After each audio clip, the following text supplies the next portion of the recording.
ಎಲ್ಲರಿಗೂ ಪ್ರೀತಿಯ ನಮನಗಳನ್ನು ಸಲ್ಲಿಸುತ್ತಾ, ಭಾರತದ ಧೂಳೆ ನನ್ನ ಸರ್ವೋಚ್ಚ ದೇವಲೋಕ.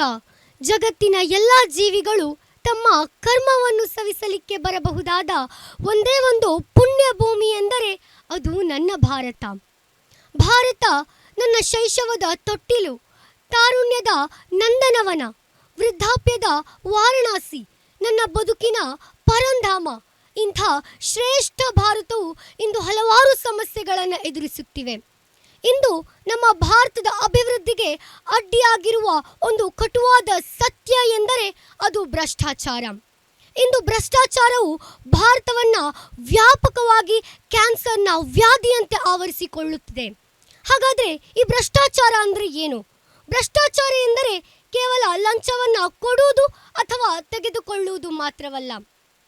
ಅಧಿಕಾರದ ದುರುಪಯೋಗ, ಸಾರ್ವಜನಿಕ ಸಂಪನ್ಮೂಲಗಳ ದುರ್ಬಳಕೆ, ನ್ಯಾಯದ ಹತ್ಯೆ ಮತ್ತು ನಾಗರಿಕರ ಹಕ್ಕುಗಳ ಕಸಿದುಕೊಳ್ಳುವಿಕೆ. ತುಂಬ ಸರಳವಾಗಿ ಹೇಳುವುದಾದರೆ, ತಮ್ಮ ವೈಯಕ್ತಿಕ ಸ್ವಾರ್ಥಕ್ಕಾಗಿ ಸಾರ್ವಜನಿಕ ಹಿತವನ್ನು ಬಲಿ ಕೊಡುವುದೇ ನಾವು ಭ್ರಷ್ಟಾಚಾರ ಎನ್ನುತ್ತೇವೆ. ಒಮ್ಮೆ ಜೇನುತುಪ್ಪದ ಸಿಹಿಯಾದ ರುಚಿಯನ್ನು ಸವಿದಂಥ ಒಬ್ಬ ವ್ಯಕ್ತಿ ಪದೇ ಪದೇ ಅದೇ ಜೇನು ಕೂಡಿಗೆ ಕೈ ಹಾಕುತ್ತಾನೆ.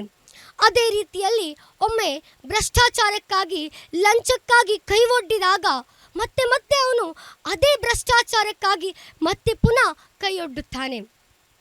ಆದ್ದರಿಂದ ಇದರಿಂದ ಎಲ್ಲ ಮಾನವೀಯತೆ ಕುಸಿಯುತ್ತಾ ಇದೆ. ಬಡವರಿಗೆ ಅನ್ಯಾಯವಾಗುತ್ತಿದೆ. ಶ್ರೀಮಂತರು ಮತ್ತಷ್ಟು ಶ್ರೀಮಂತರಾಗುತ್ತಿದ್ದಾರೆ, ಬಡವರು ಮತ್ತಷ್ಟು ಬಡತನಕ್ಕೆ ತಳ್ಳಲ್ಪಡುತ್ತಿದ್ದಾರೆ.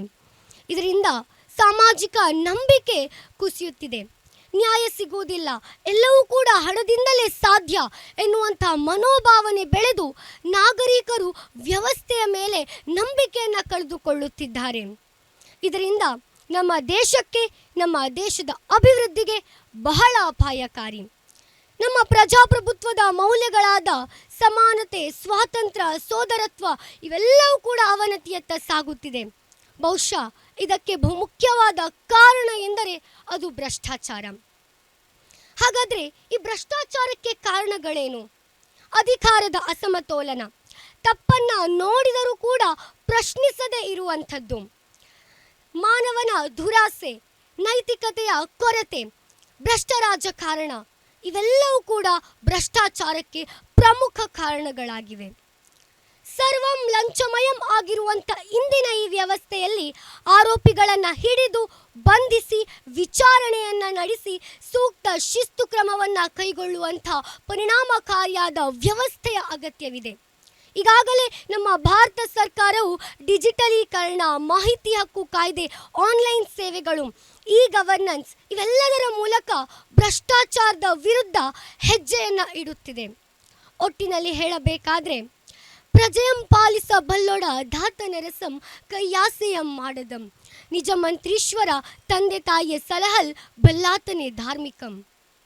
ಪ್ರಜೆಗಳನ್ನು ರಕ್ಷಿಸುವವನೇ ಒಬ್ಬ ನಿಜವಾದ ರಾಜ, ಲಂಚಕ್ಕೆ ಕೈ ಒಡ್ಡದವನೇ ಒಬ್ಬ ನಿಜವಾದ ಮಂತ್ರಿ, ತಂದೆ ತಾಯಿಯನ್ನು ಸಲಹುವವನೇ ಒಬ್ಬ ನಿಜವಾದ ಧಾರ್ಮಿಕ. ಆದ್ದರಿಂದ ನಮ್ಮ ಭಾರತದಲ್ಲಿ ಕಾಡುತ್ತಿರುವಂಥ ಬಡತನ, ನಿರುದ್ಯೋಗ, ದಾರಿದ್ರ್ಯ ಈ ಎಲ್ಲ ಸಮಸ್ಯೆಗಳಿಗೂ ಪರಿಹಾರ ಒಂದೇ, ಅದು ಭ್ರಷ್ಟಾಚಾರ ಮುಕ್ತ ಭಾರತ. ಈ ಭಾರತದ ನಿರ್ಮಾಣದಲ್ಲಿ ಯುವ ಶಕ್ತಿಗಳಾದ ನಾವೆಲ್ಲರೂ ಕೈ ಜೋಡಿಸಿದಾಗ ಮಾತ್ರ ಭ್ರಷ್ಟಾಚಾರ ಮುಕ್ತ ಭಾರತ ನಿರ್ಮಾಣ ಸಾಧ್ಯ ಎಂದು ಹೇಳುತ್ತಾ ನನ್ನ ಮಾತುಗಳಿಗೆ ಪೂರ್ಣ ವಿರಾಮ ನೀಡುತ್ತಿದ್ದೇನೆ. ಧನ್ಯವಾದಗಳು. ಟೋಟಲ್ ಕನ್ಕ್ಲೂಷನ್ ಆಮೇಲೆ ಕೊಡ್ತೇನೆ, ಬಟ್ ನಾನೇನು ಅಬ್ಸರ್ವ್ ಮಾಡಿದೆ ನಿಮ್ಮ ಮಾತಲ್ಲಿ ಅಂತ, ಈ ಸ್ಕ್ರಿಪ್ಟ್ ಆ್ಯಕ್ಚುಲಿ ಬರೆದಿದ್ದು ಯಾರು? ನಾನೇ ಪ್ರಿಪೇರ್ ಮಾಡಿಕೊಂಡಿದ್ದೆ. Are you sure? Yes. Brilliant, ಭಾರಿ ಇಷ್ಟ ಆಯಿತು. ಇಲ್ಲಿ ತನಕ ನೋಡಿರೋ ಸ್ಪರ್ಧಿಗಳಲ್ಲಿ ಯಾರೂ ಕೂಡ ಹಳೆಗನ್ನಡವನ್ನು ಬಳಸಲಿಲ್ಲ. ನೀವು ಹಳೆಗನ್ನಡವನ್ನು ಅಲ್ಲಿ ತಂದ್ರಿ ನೋಡಿ, ಅದು ತುಂಬ ಕಾಂಪ್ಲಿಕೇಟೆಡ್ ಆ್ಯಕ್ಚುಲಿ. ಆ ಫ್ಲೋನಲ್ಲಿ ಸಡನ್ನಾಗಿ ಹಳೆಗನ್ನಡ ನೆನಪಾಗೋದೇ ಕಷ್ಟ. ಹಳೆಗನ್ನಡ ಸಾಮಾನ್ಯವಾಗಿ ನಮ್ಮ ಪುಸ್ತಕದಲ್ಲಿ ಇದೆಯಾ, ಈಗ ಇದೆಯಾ ಪಠ್ಯ ಪುಸ್ತಕದಲ್ಲಿ? ಇದೆ ಸರ್. ಅದಕ್ಕೊಂದು ಅಂದರೆ ಎಷ್ಟಿದೆ, ಒಂದಷ್ಟು ಪಾಠಗಳೆಲ್ಲ ಇದೆ ಅಂತ ಅನ್ಸುತ್ತೆ ನಿಮಗೆ? ಇದೆ ಸರ್. Okay, good. ನನಗೆ ತುಂಬ ಇಷ್ಟ ಆಯಿತು ನಿಮ್ಮ ಮಾತಿನ ಶೈಲಿ, ನಿಮ್ಮ ಮಾತಿನ ಧಾಟಿ, ನಿಮ್ಮ ಮಾತಿನ ಏನು ವೇಗ, ಮತ್ತು ಸ್ಟಾರ್ಟಿಂಗಿಂದ ಎಂಡ್ ತನಕ ಆ ಒಂದು ಫ್ಲೋನಲ್ಲಿ ಬರ್ತಾಯಿತ್ತು, ನೀರು ಹರಿದು ಹೋಗೋ ಥರದಲ್ಲೇ ಫಸ್ಟಿಂದ ಎಂಡ್ ತನಕ. ಅದು ಒಂದು ನಾನು ಒಬ್ಸರ್ವ್ ಮಾಡಿರೋದು.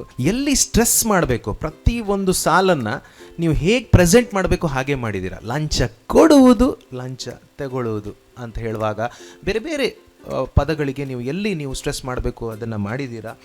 ಆಮೇಲೆ ಮಾನವೀಯ ಮೌಲ್ಯಗಳ ಬಗ್ಗೆ ನೀವು ಹೇಳಿದಿದೆಯಲ್ಲ, ಅದು ಓವರಾಲ್ ನಿಮ್ಮ ಭಾಷಣದ ಅಥವಾ ಮಾತಿನ ಹೈಲೈಟ್ ಅಂತ ಹೇಳ್ಬೋದು. ನನ್ನ ಪ್ರಕಾರ ಎಂಡ್ ಕನ್ಕ್ಲೂಷನ್ ಏನಂತಂದರೆ, you can be one of the finalists in Abhivyakta. Okay sir, thank you. All the best. Prateeti yes sir. ಎಲ್ಲ ಪ್ರತೀತಿ ಆಯ್ತಲ್ಲ, ಫೈನಲ್ವರೆಗೆ ನೀವು ಬರ್ತೀರಿ ಫೈನಲಿಸ್ಟ್ ಅಂತ ಹೇಳಿ. ಅಪ್ಪ ಏನು ಮಾಡ್ತಾರೆ?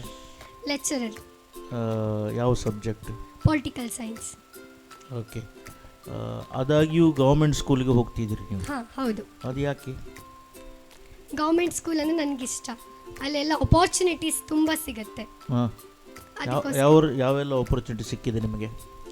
ಭಾಷಣ ಆಪರ್ಚುನಿಟಿ, ಪ್ರಬಂಧ, ಪ್ರತಿಭಾ ಕಾರಂಜಿಯಲ್ಲಿ ಎಲ್ಲ ಪ್ರತಿಭಾ ಹೋಗಿದ್ದೀರಾ? ಕಾರಂಜಿಯಲ್ಲಿ ಹೌದು. ಸೆಲೆಕ್ಟ್ ಆಗಿದ್ದೀರಾ? ಹಾಂ. ಯಾವುದರಲ್ಲಿ? ಆಶು ಭಾಷಣ ಮತ್ತು ಇಂಗ್ಲೀಷ್ ಭಾಷಣ. ಎರಡರಲ್ಲೂ ಸೆಲೆಕ್ಟಾ?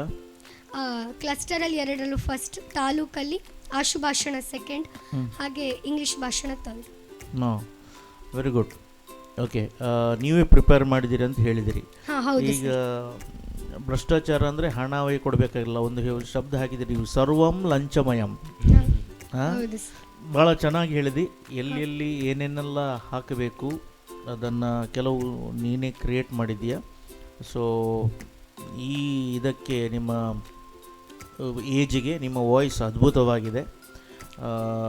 ಎಲ್ಲಿ ಒತ್ತು ಕೊಡಬೇಕು, ಎಲ್ಲಿ ಅದನ್ನು ತೇಲಿಸಿ ಹೇಳಬೇಕು, ಎಲ್ಲಿ ನೋವಾಗದ ಹಾಗೆ ಮೆಲ್ಲ ಹೇಳಬೇಕು, ಅದೆಲ್ಲ ಚಾಕುಚಕ್ಯತೆ ನಿನ್ನಲ್ಲಿದೆ. 9ನೇ ಕ್ಲಾಸಾ?